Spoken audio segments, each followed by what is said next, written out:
ಇನ್ನು ಈ ದೋಸ್ತಿಗಳ ಈ ಮೂಡಾ ಪಾದಯಾತ್ರೆ ಮುಗಿಯೋದನ್ನೇ ಬಹುಶಃ ಕಾಯ್ತಾ ಇತ್ತು ಅಂತ ಕಾಣಿಸುತ್ತೆ ಬಿಜೆಪಿಯ ಒಂದು ರೆಬೆಲ್ ಟೀಮ್.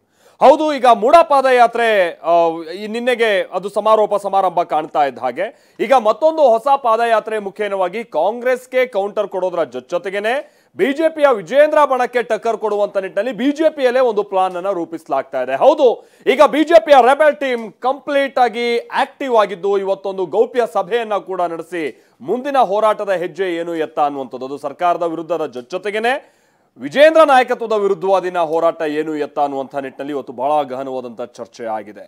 ಏನೇನಾಗ್ತಾ ಇದೆ ಬಿಜೆಪಿಯಲ್ಲಿ ಡೆವಲಪ್ಮೆಂಟ್ಸ್ ಬನ್ನಿ ರಿಪೋರ್ಟ್ ಅಲ್ಲಿ ತೋರಿಸ್ತೀವಿ.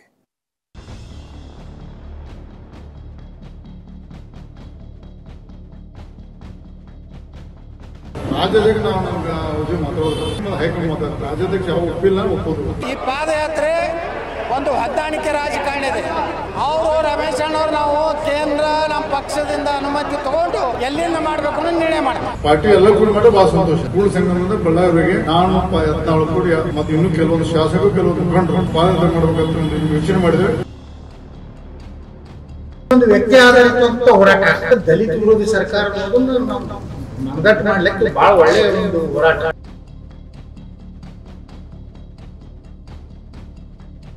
ದೋಸ್ತಿ ಪಾದಯಾತ್ರೆ ಮುಗಿಯೋದೇ ಕಾದು ಕುಳಿತಂತೆ ಇತ್ತು. ನಿನ್ನೆ ಮೈಸೂರಿನಲ್ಲಿ ಪಾದಯಾತ್ರೆ ಅಂತ್ಯವಾಗ್ತಿದ್ದಂತೆಯೇ ಇಂದು ಕೇಸರಿ ಮನೆಯಲ್ಲಿ ರೆಬೆಲ್ಸ್ ಟೀಮ್ ಫುಲ್ ಆಕ್ಟಿವ್ ಆಗಿದೆ. ಬಿಜೆಪಿ ಮನೆಯೊಳಗಿನ ಕಿಚ್ಚು ಮತ್ತೆ ಧಗಧಗಿಸಿದೆ. ಬಿಜೆಪಿ ರಾಜ್ಯಾಧ್ಯಕ್ಷ ಬಿವೈ ವಿಜಯೇಂದ್ರ ನಾಯಕತ್ವ ಒಪ್ಪದಿರೋ ಟೀಮ್ ಇದೀಗ ಗೌಪ್ಯ ಸ್ಥಳದಲ್ಲಿ ಒಗ್ಗಟ್ಟಿನ ಪ್ರದರ್ಶನವೇ ಮಾಡಿದೆ. ಬೆಳಗಾವಿಯ ಹೊರವಲಯದಲ್ಲಿ 10ಕ್ಕೂ ಹೆಚ್ಚು ಬಿಜೆಪಿಯ ಘಟಾನುಘಟಿ ನಾಯಕರು ಗೌಪ್ಯ ಸಭೆ ನಡೆಸಿ ಹೊಸ ಸಮರಕ್ಕೆ ಸಿದ್ಧರಾಗಿದ್ದಾರೆ. ಎಸ್ಸಿಪಿ ಟಿಎಸ್ಪಿ 25,000 ಕೋಟಿ, 187 ಕೋಟಿ ನಮ್ಮ ವಾಲ್ಮೀಕಿ ನಿಗಮದ್ದು. ಇದು ನಮ್ಮ ಮುಂದೆ ಅಂದ್ರೆ ದಲಿತ ವಿರೋಧಿ ಸರ್ಕಾರ ಅನ್ನೋದನ್ನ ನಾವು ಮನದಟ್ಟು ಮಾಡ್ಲಿಕ್ಕೆ ಬಹಳ ಒಳ್ಳೆಯ ಒಂದು ಹೋರಾಟ. ಇದನ್ನ ನಾವು ಹೈಲೈಟ್ ಮಾಡಬೇಕು. ಅದೊಂದು ಸರ್, ಮತ್ತು ಒಂದು ಯಾವುದೇ ಒಂದು ವ್ಯಕ್ತಿ ಆಧಾರಿತ ಹೋರಾಟ ಆಗಬಾರ್ದು. ಯಾವುದೋ ಒಬ್ಬನ ಲೀಡರ್ ಮಾಡ್ಲಿಕ್ಕೆ ನಮ್ಮ ಹೋರಾಟ ಜನರ ಪರವಾಗಿದೆ. ಬಿಜೆಪಿ ರಾಜ್ಯಾಧ್ಯಕ್ಷ ವಿಜಯೇಂದ್ರ ವಿರುದ್ಧ ರೆಬೆಲ್ ನಾಯಕರ ಸಮರ. ಖಾಸಗಿ ರೆಸಾರ್ಟ್ನಲ್ಲಿ ಗೌಪ್ಯ ಸಭೆ, 10ಕ್ಕೂ ಹೆಚ್ಚು ಮಂದಿ ಭಾಗಿ. ಪಾದಯಾತ್ರೆ ಆರಂಭಕ್ಕೂ ಮುನ್ನವೇ ಸಮರ ಸಾರಿದ್ರು. ಪಾದಯಾತ್ರೆಗೂ ಮುನ್ನವೇ ಎಚ್ಚರಿಕೆಯನ್ನ ನೀಡಿದ್ರು. ಬಿಜೆಪಿ ರಾಜ್ಯಾಧ್ಯಕ್ಷ ವಿಜಯೇಂದ್ರರ ನಾಯಕತ್ವವನ್ನ ಒಪ್ಪೋದಿಲ್ಲ, ನಾವು ಪ್ರತ್ಯೇಕ ಪಾದಯಾತ್ರೆ ಮಾಡ್ತೀವಿ ಅಂತ ಶಾಸಕ ಯತ್ನಾಳ್, ರಮೇಶ್ ಜಾರಕಿಹೊಳಿ ಪ್ರತ್ಯೇಕ ಸಮರ ಸಾರು ಸುಳಿವು ಕೊಟ್ಟಿದ್ರು. ಕೂಡಲ ಸಂಗಮ ಅಥವಾ ಹುಬ್ಬಳ್ಳಿಯಿಂದ ಬಳ್ಳಾರಿವರೆಗೆ ಪಾದಯಾತ್ರೆ ಮಾಡ್ತೀವಿ ಅಂದಿದ್ರು. ಹಾಗಾದ್ರೆ 8 ದಿನಗಳ ಹಿಂದೆ ಏನ್ ಹೇಳಿದ್ರು ಅನ್ನೋದನ್ನ ಒಮ್ಮೆ ಕೇಳ್ಕೊಂಡ್ ಬರೋಣ. ಈ ಪಾದಯಾತ್ರೆ ಒಂದು ಹೊಂದಾಣಿಕೆ ರಾಜಕಾರಣ ಇದೆ. ಅವರು ರಮೇಶ್ ಅಣ್ಣವ್ರು ನಾವು ಕೇಂದ್ರ ನಮ್ಮ ಪಕ್ಷದಿಂದ ಅನುಮತಿ ತಗೊಂಡು ಎಲ್ಲಿಂದ ಮಾಡ್ಬೇಕು ಅನ್ನೋ ನಿರ್ಣಯ ಮಾಡ್ತೀವಿ. ಪಾರ್ಟಿ ಎಲ್ಲ ಕೂಡಿ ಮಾಡಿ ಬಹಳ ಸಂತೋಷ. ಯಾಕಂದ್ರೆ ನಮ್ಮ ಕೂಡಲ ಹತ್ರ ಕೂಡಲ ಸಂಗಮದಿಂದ ಬಳ್ಳಾರಿಗೆ ನಾನು 14 ಕೂಡಿ ಮತ್ತೆ ಇನ್ನೂ ಕೆಲವೊಂದು ಶಾಸಕರು ಕೆಲವೊಂದು ಮುಖಂಡರು ಕೂಡಿ ಪಾದಯಾತ್ರೆ ಮಾಡಬೇಕಂತ ಒಂದು ಯೋಚನೆ ಮಾಡಿದ್ರೆ ಇನ್ನೂ ದಿನಾಂಕ ನಿಗದಿ ಆಗಿಲ್ಲ. ಅತಿ ಶೀಘ್ರದಲ್ಲಿ ನಾವು ಎಲ್ಲ ಕುಡ್ಕೊಂಡು ಒಂದು ಗ್ರಾಮದ ಮೀಟಿಂಗ್ ಮಾಡ್ಕೊಂಡು ಅತಿ ಶೀಘ್ರ ಪ್ರಾರಂಭ ಮಾಡ್ತೀವಿ. ಮೈಸೂರು ಚಲೋಗೆ ಬಿಜೆಪಿ ರೆಬೆಲ್ ನಾಯಕರಿಂದ ಸೆಡ್ಡು. ಬಳ್ಳಾರಿ ಪಾದಯಾತ್ರೆಗೆ ಬಿಜೆಪಿ ರೆಬೆಲ್ ಮುಹೂರ್ತ ಫಿಕ್ಸ್. ಬೆಳಗಾವಿಯ ಹೊರವಲಯದಲ್ಲಿರೋ ಖಾಸಗಿ ರೆಸಾರ್ಟ್ನಲ್ಲಿ ರೆಬೆಲ್ ನಾಯಕರ ದಂಡೇ ಸೇರಿತ್ತು. ಸಭೆಯಲ್ಲಿ 10ಕ್ಕೂ ಹೆಚ್ಚು ಮಂದಿ ಬಿಜೆಪಿ ನಾಯಕರು ಭಾಗಿಯಾಗಿದ್ರು. ಮಾಜಿ ಸಚಿವ ರಮೇಶ್ ಜಾರಕಿಹೊಳಿ, ಬಿಜೆಪಿ ಶಾಸಕ ಯತ್ನಾಳ್ ನೇತೃತ್ವದಲ್ಲಿ ಸಭೆ ನಡೆಸಲಾಯಿತು. ಅದರಲ್ಲೂ ಬಿಎಸ್ವೈ ಮಾಜಿ ಆಪ್ತ ಸಹಾಯಕ ಭಾಗಿಯಾಗಿರೋದು ಕುತೂಹಲಕ್ಕೂ ಕಾರಣವಾಗಿದೆ. ಮಾಜಿ ಸಚಿವ ಅರವಿಂದ್ ಲಿಂಬಾವಳಿ, ಮಾಜಿ ಸಂಸದ ಪ್ರತಾಪ್ ಸಿಂಹ, ಅಣ್ಣಾ ಸಾಹೇಬ್ ಜೊಲ್ಲೆ, ಕುಮಾರ್ ಬಂಗಾರಪ್ಪ, ಜಿಎಂ ಸಿದ್ದೇಶ್ವರ್ ಭಾಗಿಯಾಗಿದ್ರು.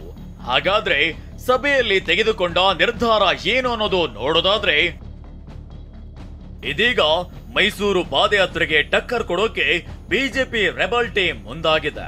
ಪ್ರತ್ಯೇಕ ಪಾದಯಾತ್ರೆ ಮಾಡೋ ಪ್ಲಾನ್ ಮಾಡಿದ್ದಾರೆ. ಬಳ್ಳಾರಿ ಪಾದಯಾತ್ರೆಗೆ ಬಿಜೆಪಿ ರೆಬೆಲ್ ಮುಖಂಡರಿಂದ ಮುಹೂರ್ತ ಕೂಡ ಫಿಕ್ಸ್ ಮಾಡಿದಂತಿದೆ.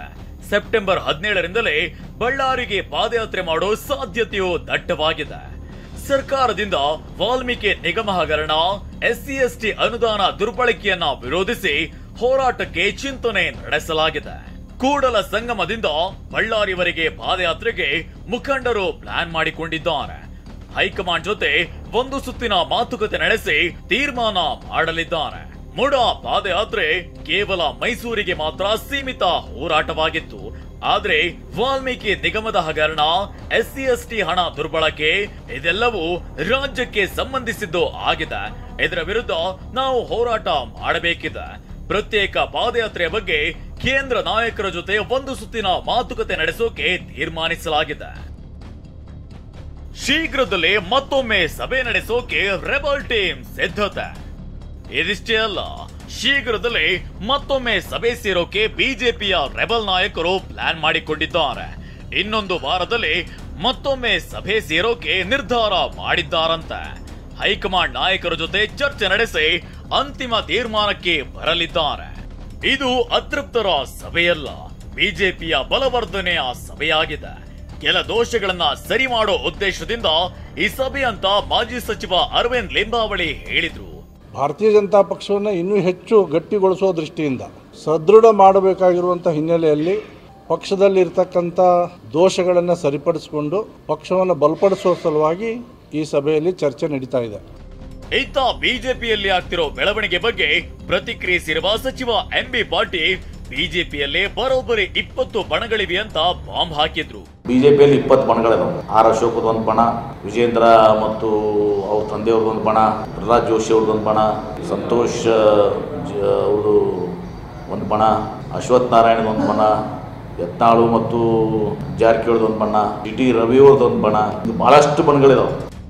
ಒಟ್ಟಾರೆಯಾಗಿ ಮೈಸೂರು ಪಾದಯಾತ್ರೆಗೆ ಸೆಡ್ ಹೊಡೆದು ಮತ್ತೊಂದು ಪಾದಯಾತ್ರೆ ನಡೆಸೋಕೆ ಬಿಜೆಪಿಯ ರೆಬಲ್ ನಾಯಕರು ಪ್ಲಾನ್ ಮಾಡಿದ್ದಾರೆ.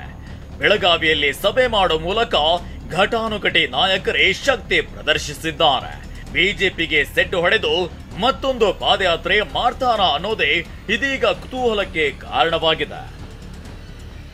Bureau report TV9.